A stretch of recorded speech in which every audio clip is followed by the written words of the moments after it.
नमस्ते सदावत्सल्य मातरम में जय हिंद दोस्तों एक बड़ा सवाल ये पूछा जाता है कि क्या भारत स्वदेशी रूप से S-400 और S-500 जैसी मिसाइल रक्षा प्रणाली विकसित करने में सक्षम है। इसका जवाब अक्सर आप में से लोग यही देंगे कि जी हाँ, बिल्कुल भारत तैयार कर सकता है। लेकिन यहाँ पर एक सवाल मैं आपसे पूछना चाहूँगा, अगर भारत S-400 और S-500 जैसी मिसाइल रक्षा प्रणाली को तैयार कर सकता है तो हम किस बात के लिए रशिया से इतना मोटा पैसा देकर इस एयर डिफेंस सिस्टम को खरीद रहे हैं। दोस्तों यहाँ पर भारत की कुछ ऐसी कमियां रही हैं हमेशा से, जिन पर अगर हमने समय रहते ध्यान दे दिया होता तो शायद इस तरीके की स्थिति भारत के सामने नहीं आती। लेकिन अब भारत इस बात को अच्छी तरीके से समझ चुका है कि जो विदेशी देश हैं, चाहे वो रशिया ही क्यों नहीं है या अमेरिका ही क्यों नहीं है, ये रक्षा क्षेत्र में भारत को आत्मनिर्भर नहीं बनने देंगे। जो भारत की सबसे बड़ी दिक्कत यह है कि अभी हमारे पास बड़े पैमाने पर यानी कि मास प्रोडक्शन इक्विपमेंट करने की क्षमता नहीं है, जिसके लिए भले ही भारत ने अब कदम उठाने शुरू कर दिए हैं। और इस तरीके के डिफेंस सिस्टम्स को तैयार करने का मतलब आप समझ रहे हैं कि जो कि एक हाई एंड टेक्नोलॉजी है, इसे बनाने में भी भारत को वर्षों का समय लग जाएगा। और यही नहीं, भारत भले ही इस तरीके की तकनीक पर अपनी महारत हासिल कर ले, लेकिन केवल तकनीक पर महारत हासिल करने से ही कुछ नहीं होने वाला, बल्कि इसका बड़े स्तर पर प्रोडक्शन करना भी बेहद ज़रूरी हो जाता है। दरअसल आपको यहाँ पर एक छोटा सा उदाहरण देना चाहूँगा जिसके लिए भारत अब आगे काम कर रहा है। दरअसल सबसे पहली बात तो ये है कि हमें हर कंपोनेंट्स यानी कि घटक को स्थानीय रूप से निर्मित करना होगा, और ये जो कंपोनेंट यानी कि ये जो घटक होगा जो मिसाइलों में इस्तेमाल होगा, उसकी गुणवत्ता यानी कि क्वालिटी ऐसी होनी चाहिए कि वो अपने आप में ही इतना अच्छा कंपोनेंट हो कि उसका खुद का एक एक्सपोर्ट वैल्यू होनी चाहिए। यानी कि आपको उस स्टैंडर्ड को मैच करना है जो कि अंतर्राष्ट्रीय स्तर पर कंपोनेंट्स का है जिन्हें कि हम खरीदते हैं। और यही नहीं, इसके अलावा जो लोकल कंपोनेंट्स तैयार भी होंगे और लोकल इक्विपमेंट भी बनाए जाएंगे, उसके लिए एक मैन्युफैक्चरिंग यानी कि एक बड़ी मैन्युफैक्चरिंग लाइन का होना ज़रूरी है अगर हम इस तरीके के मिसाइल सिस्टम को बनाना चाहते हैं। क्योंकि एक मिसाइल जो बाहर से अमूमन सिंपल से दिखती है, सरल से दिखती है, उसके अंदर इतने सारे घटक यानी कि कंपोनेंट्स होते हैं और इन कंपोनेंट्स में भी अलग अलग हिस्से होते हैं। यानी कि कितनी बारीकी से काम करना है और किस क्वालिटी के साथ करना है, ये अब भारत के लिए काफ़ी महत्वपूर्ण भी हो जाता है। दरअसल अब से पहले भारत कभी भी खुद से कोई चीज़ें नहीं बनाता था, हम केवल अपने यहाँ चीज़ों को इकट्ठा करते थे यानी कि असेंबल करते थे। लेकिन भारत अब लीक से हटकर चीज़ों को केवल असेंबल नहीं कर रहा है बल्कि अब तैयार भी कर रहा है। लेकिन दोस्तों, जो हमारी आदत रही है पुरानी, उसको इसलिए जानना ज़रूरी है कि उसी की वजह से आज हम हथियार निर्माण के क्षेत्र में अमेरिका, चाइना, रशिया और जो यूरोपियन कंट्री है उनसे पीछे है। मैं आपको बताना चाहूँगा कि आज भी हम यूके स्टील वर्क से ट्यूबिंग को इम्पोर्ट करते हैं, पीपीटी रबड़ को हम रशिया से लेते हैं, इंडस्ट्रियल लेथ यानी कि जिसे हम औद्योगिक खराद कहते हैं उसे चाइना से आयातित करते हैं। इसके अलावा ARMU जो होता है उसे हम साउथ कोरिया से इंपोर्ट करते हैं। ये आयात करने का मतलब आप समझ रहे हैं, आयात का मतलब ये है कि इनकी सप्लाई जो है वो अनिश्चित है।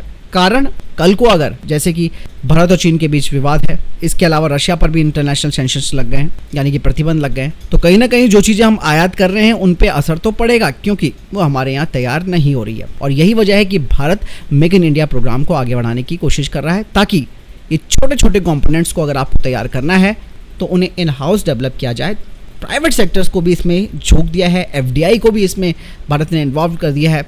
तो इस तरीके से आप समझ सकते हैं कि जो हमारी इंपोर्ट करने की जो आदत रही है उसने हमें कहीं ना कहीं पिछलग्गू बना दिया है इन देशों के प्रति। दोस्तों, हमें मिसाइल के हर कंपोनेंट को, हर घटक को गुणवत्ता के साथ बनाना इसलिए ज़रूरी हो जाता है क्योंकि मिसाइल प्रणाली की जो तकनीक होती है उसमें अगर हम थोड़ी सी भी गुणवत्ता में कमी करते हैं तो उसका असर मिसाइल प्रणाली की तकनीक पर पड़ेगा। अब बात करते हैं कि भारत को किस तरीके से अपने आप को यहाँ पर प्रेजेंट करना है बड़े स्तर पर इस तरीके की एयर डिफेंस सिस्टम को बनाने के लिए। ये बात केवल एयर डिफेंस सिस्टम की ही नहीं हो रही, बाकी अन्य चीज़ों पर भी हम लोग इसे समझ सकते हैं। दरअसल एक बड़े स्तर पर आपको मैन्युफैक्चरिंग अगर करनी है तो कम से कम आपके पास $200 बिलियन का एक विशाल बुनियादी ढांचा यानी कि मैसिव इंफ्रास्ट्रक्चर होना चाहिए। और बड़े स्तर पर ये जो मिलिट्री इंडस्ट्रियल कॉम्प्लेक्स है उन्हें तैयार किया जाना चाहिए। हालांकि भारत शुरू कर चुका है, आपने देखा होगा कि अलग अलग जगह इंडस्ट्रियल पार्क्स खोले जा रहे हैं, डिफेंस कॉरिडोर बनाए जा रहे हैं। लेकिन आप ये देखिए, ये चीज़ें हो रही हैं, लेकिन हमें बड़े स्तर पर और बड़े खर्चे के साथ इस तरीके की जो मैसिव इंफ्रास्ट्रक्चर है उसे तैयार करना होगा। भले ही अभी हमारे पास $19 अरब यानी कि 1.5 लाख करोड़ डॉलर का इस तरीके का इंफ्रास्ट्रक्चर मौजूद होगा, लेकिन हमें $200 बिलियन का इन्वेस्टमेंट करनी होगी। इसीलिए दोस्तों, भारत के पास अभी S-400 या फिर S-500 सिस्टम जैसी जो भी इसी की तुलना में एयर डिफेंस सिस्टम है, उन्हें बनाने के लिए इस तरीके का मैसिव बुनियादी ढांचा नहीं है, क्योंकि जो भी बुनियादी ढांचा इस वक्त बन रहा है या तो वो अभी विकास के अधीन है या फिर इतना बड़ा नहीं है कि उसमें एक बड़े स्तर का प्रोडक्शन किया जा सके। एग्जाम्पल के तौर पर मैं आपको ब्रह्मोस का ही उदाहरण दूंगा। ब्रह्मोस एरोस्पेस जो कि उत्तर प्रदेश में अपनी मैन्युफैक्चरिंग यूनिट को लगाएगी, उसके लिए एक बड़ा एरिया अलॉट किया गया है, लेकिन 100 से 120 साल में हम लोग ब्रह्मोस मिसाइलों का ही निर्माण कर पाएंगे, जिसका मतलब साफ है कि इस तरीके के जो मैन्युफैक्चरिंग हब है उनके अधिक संख्या में और बड़े स्तर पर होना जरूरी है, चाहे वो भारत के अलग अलग हिस्सों में क्यों ना हो। मान लिया कि एक प्लांट से हमें हर साल 100 मिसाइलें आ रही हैं, दूसरे प्लांट ने अपनी प्रोडक्शन स्पीड बढ़ाई तो वो 150 कर रहा है, यानी कि 3-4 होंगे तो हम ऐसा कह सकते हैं कि हम साल की 500 से 600 मिसाइलें बना रहे हैं। इसके लिए आप समझ ही चुके हैं कि एक मैसिव इंफ्रास्ट्रक्चर की जरूरत पड़ेगी। अब आप ये समझ रहे होंगे कि ऐसा कैसे कर सकता है भारत। सबसे ज़्यादा ज़रूरी चीज़ हो जाती है कि भारत को अपने व्यापार से अधिक पैसे कमाने की ज़रूरत है, और उसके आधार पर भारत को मैन्युफैक्चरिंग कॉम्प्लेक्स बनाने चाहिए। एक छोटा सा उदाहरण आप चाइना से सीख सकते हैं। चाइना में सबसे बड़ी बात यह है कि उनके पास एक अच्छा और विशाल मैन्युफैक्चरिंग हब है। वो सुई से लेकर जहाज तक के हर पुर्जे को अपने देश में निर्मित करते हैं। यही वजह है कि चीन आज अमेरिका जैसी महाशक्ति को टक्कर दे पा रहा है। अगर भारत ये सब चीज़ें नहीं सीखता है तो हमेशा हमें आयात करना पड़ेगा। सिर्फ हम लोग बड़े बड़े हथियारों को खरीदते रहेंगे और छोटे मोटे हथियार बनाकर खुश रहेंगे। भले दोस्तों हमें इस बात की खुशी हो रही है कि हमको S-400 मिल रहे हैं और कुछ बैच हमें मिल भी चुके हैं, लेकिन खुद आप अपने मन से सोचिए कि अगर आप किसी चीज़ को खरीदते हैं या फिर किसी चीज़ को बनाकर बेचते हैं तो खुशी आपको किस चीज़ में होगी आप अंदाज़ा लगा सकते हैं। रशिया हमारा दोस्त है, नो डाउट, मदद उसने करी है हमेशा, कोई दिक्कत नहीं है, लेकिन रशिया ने भारत को बहुत कुछ दिया है लेकिन बहुत कुछ लिया भी है।